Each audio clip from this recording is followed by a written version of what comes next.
Hi guys, it's Jess. Welcome back to the Not Carrie Bradshaw YouTube channel. In this video, I'm reviewing season 2, episode 5 of Rap Shit. Still playing catch up after the holidays, so just stick with me. I have some other topics and shows and movies and things to discuss, so stay tuned to the channel. Thank you for joining me. I have to make a disclaimer per some combos I've been having in the comments about Rap Shit. Every time I watch this show, I have to give myself the disclaimer that these girls are young. They're trying to navigate an industry that's very tough, even for people who have resources and skill sets, neither of which they have. So I try to keep that in mind when judging their decisions. Mia wore me the fuck out this episode. So let's dive right in. The show starts with Raina going in on her Instagram live, basically talking about the girls. They're beefing since the whole thing happened in Oakland, where the girls really showed her up at the kickback function for the up and coming artists. And they really kind of went in on Raina without dropping names, and the beef has been bubbling online, I'm assuming. So Raina is saying all kinds of wild shit. Did y'all catch the fact that Raina is getting a black hairstyle done by a black hairstylist that's hyping her up to go in on these black girls? And I think this is emblematic of the fact that in a black industry, a lot of times it's other black people who give white artists a pass to be cultural appropriators. It made me think about years ago when Iggy Azalea was still a thing. I will never forget Charlemagne the God saying that Iggy Azalea would be a bigger rap artist than black female rap artists because she did a show where she had this long ponytail and she was letting the audience touch her hair. And he's like, a black female artist would never do that. And I was just like, does he not understand the nuance of why that would never happen?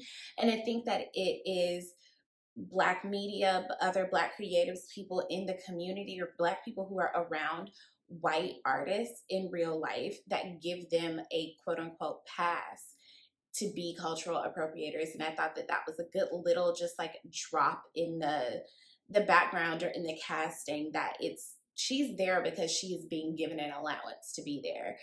She's not dropping names. Somebody said that she needs to catch the fade, run the fade, and I was just like, does she really not know what that means, or was she trying to be funny? So Francois calls the girls to brunch so that they can talk, and he's literally withholding food from them until they say what he wants to hear. He's telling them that there's a Def Jam party coming up. He has a session coming up, ironically with Partisan Fontaine, because we are on the outs with him because this is a Megan Thee Stallion household over here. And until they say that they will apologize, he won't let them eat, nor is he going to connect them with this producer, with this writer, or to this party. So they have to agree to apologize to Raina. What they need to apologize for, I have absolutely no idea. They're asking very valid questions. Where's their press? Where are their opportunities? Even if they're supposed to be in the grind and hustle phase of their career, they should be getting more opportunities to shine. And he's really not doing his job as their manager. What I realized this episode, and in previous episodes, but I think this episode really solidified, Chastity is there because she's concerned about the girls' well-being, genuinely. Francois has the plug. He is the plug. He knows how to move and shake in this industry. Chastity is more of a street nigga type of plug or whatever. She does not have the quote unquote soft skills to navigate the industry, and that becomes more clear later in the episode. So the girls, agree that they'll apologize to Raina at the Def Jam party. He lets them eat, and it was given very much let them eat cake, I guess. But anyway, Chastity used the money that she stole from Guap Dad to get the girls a nice hotel. The girls are living it up. I continue to have to remember the reason that they act like they ain't never been nowhere before is because they haven't. They ain't never had shit. They ain't never been nowhere. All this is new to them. And maybe we should just be along for the ride to see them, exposed to better things. So Shauna is once again hitting up Maurice, trying to keep him in her pocket, trying to check in.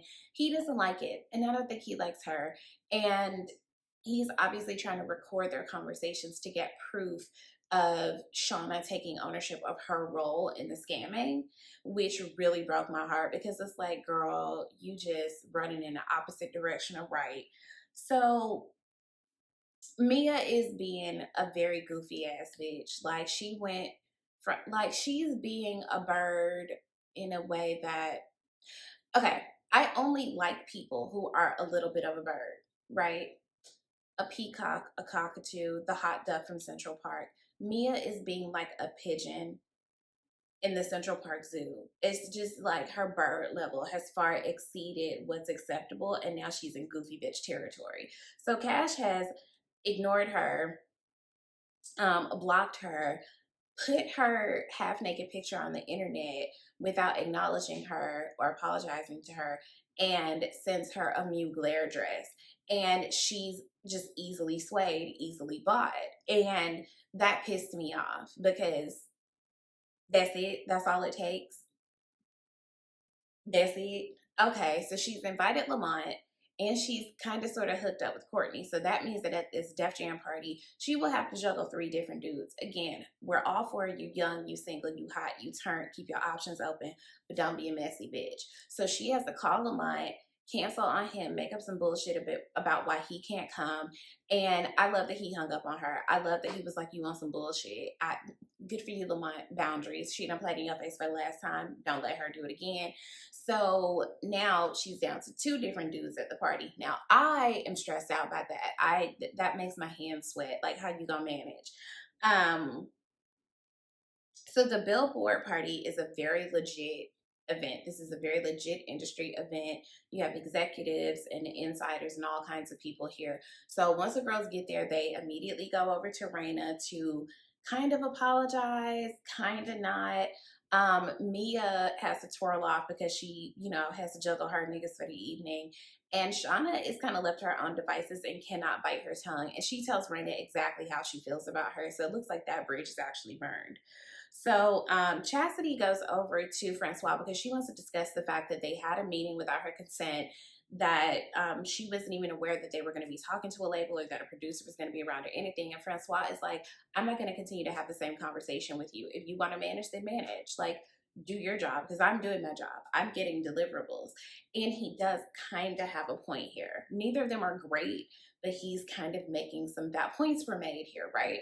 So Chastity, being resourceful, she starts Googling the people that are at the party and she tries to make introductions.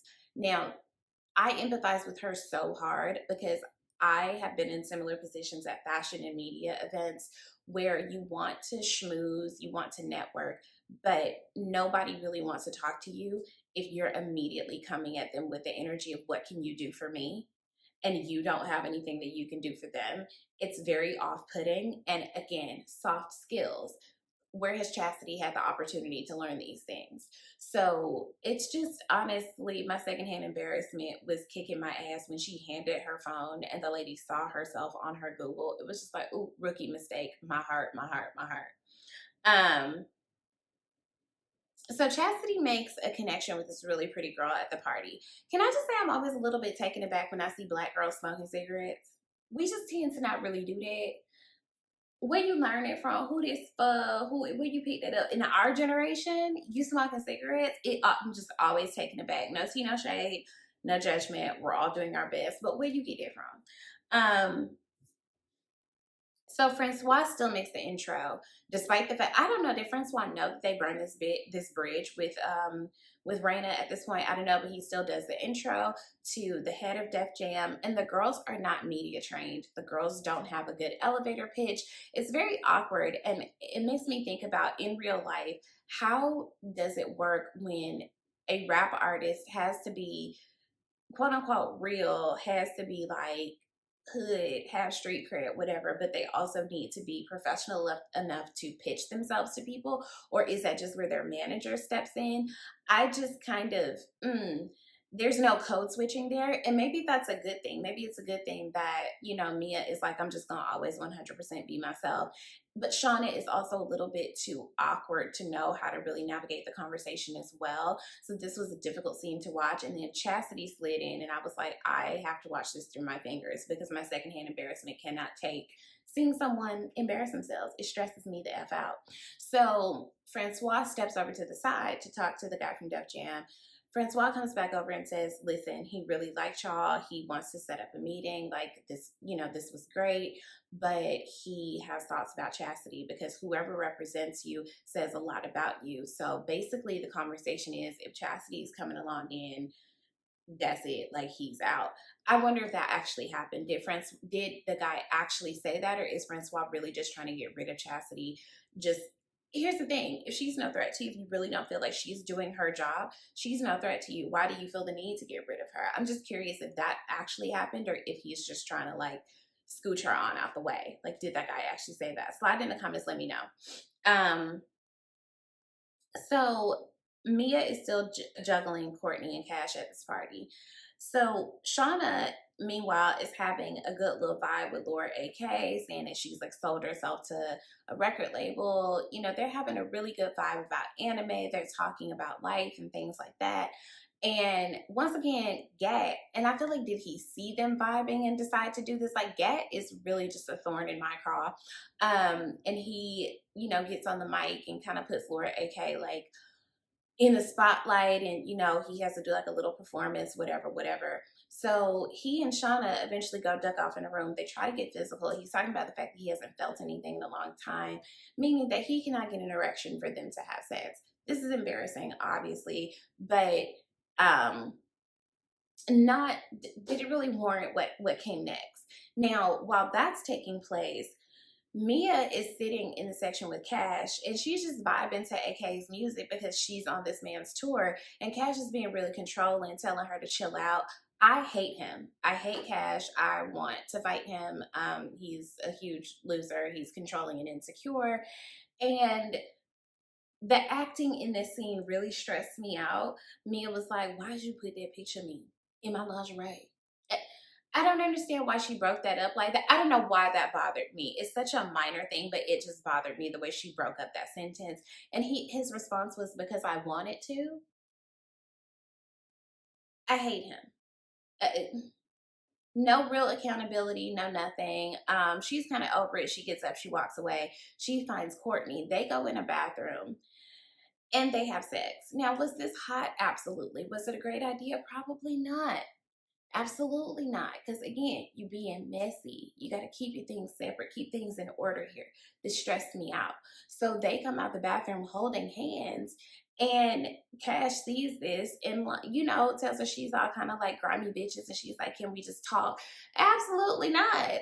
So he and Courtney almost come to blows. That is only interrupted by the fact that AK set himself ablaze. Gat came looking for him. Why does Gat have it in for Shauna? I think that it's because Shauna is one of those girls, and I'm kind of like this too. Misogynists of all kind hate girls who are aware of misogyny and patriarchy. It's just something like it jumps out. I can't explain it. This girl did a great TikTok about it, where if there's any guy or any person, but particularly any cishet male that's around her, if they are a misogynist, for some reason her presence just like pulls it out of them like a horcrux. I feel her. I can't explain it. It's a thing. Shauna might be that for Gat. He really hates her. Or he got a crush on AK. That could be a thing too. I don't know. But he immediately comes in the room and just starts being disrespectful as hell. And it's just like, why couldn't he be set ablaze? So I'm confused of like, did Lord AK set himself on fire just because he wanted to see if he could feel something? Because that was a part of the conversation. Was this a legitimate suicide attempt? I don't know what this is, but that's how the episode ended. That stressed me out. Was this based on real events? Is there like a young, like drug-riddled rapper who tried to kill himself this way, who set himself on fire? I have so many questions about like how we wound up here.